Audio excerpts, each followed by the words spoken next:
In this video, we're going to show the steps to create a t-shirt, starting with a DXF file and ending with a 3D simulation. Creating a garment going from a 2D DXF file to 3D simulation involves these steps. 1. Importing DXF. 2. Arranging pattern pieces. 3.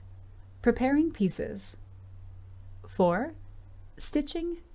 5. Simulating. If you are a beginner, we recommend following these steps until you're more comfortable about developing your own workflow. Let's start with step 1, importing the DXF file. Everything looks fine, so we can click OK to complete the import. Now that we know the measurements are accurate, let's hide our 10 by 10 square that we were using as a reference. Now we review the points along the pattern edge to determine if they will stitch accurately.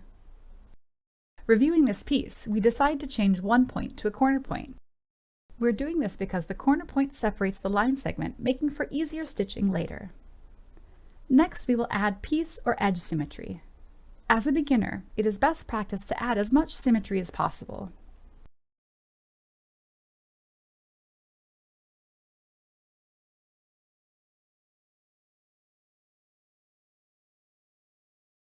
To finish this step, we'll save our file.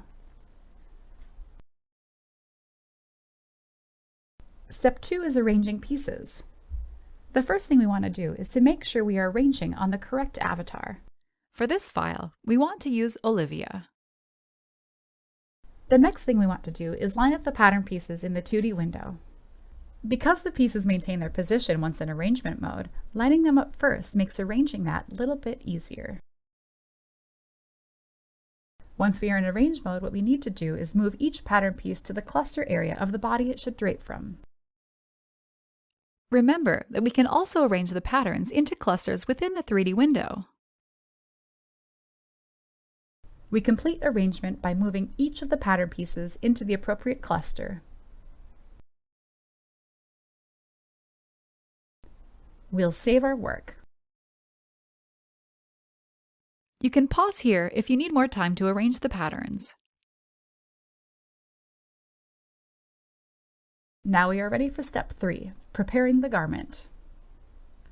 In prepare mode, we use the 3D gizmo when we need to improve the position of any pattern piece on the avatar. We'll enlarge our 3D window so we can easily navigate around our avatar. We want to position each piece so it sits where it would naturally drape on the body for the best simulation results. The neckband closes at the wearer's left shoulder seam of the t-shirt, so we can rotate the neckband opening to the right position.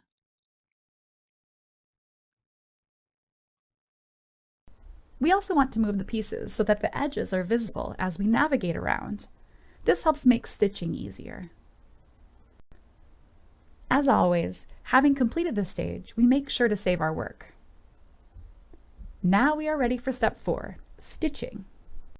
As a beginner, it's best practice to start with single stitching.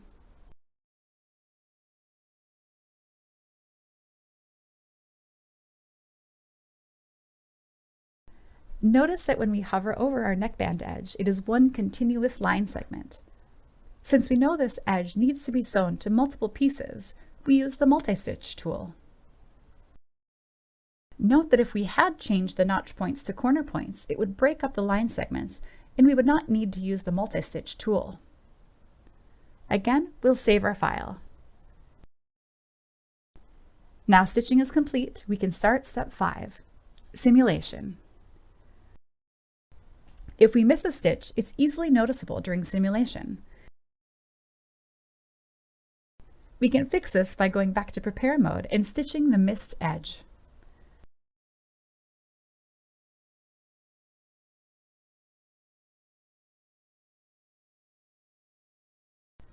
The last step before saving is to save a snapshot of the final simulation. Finally, we save our file. That's it! We have turned a 2D DXF file into a 3D garment. For more information, check out the Browseware Help Center.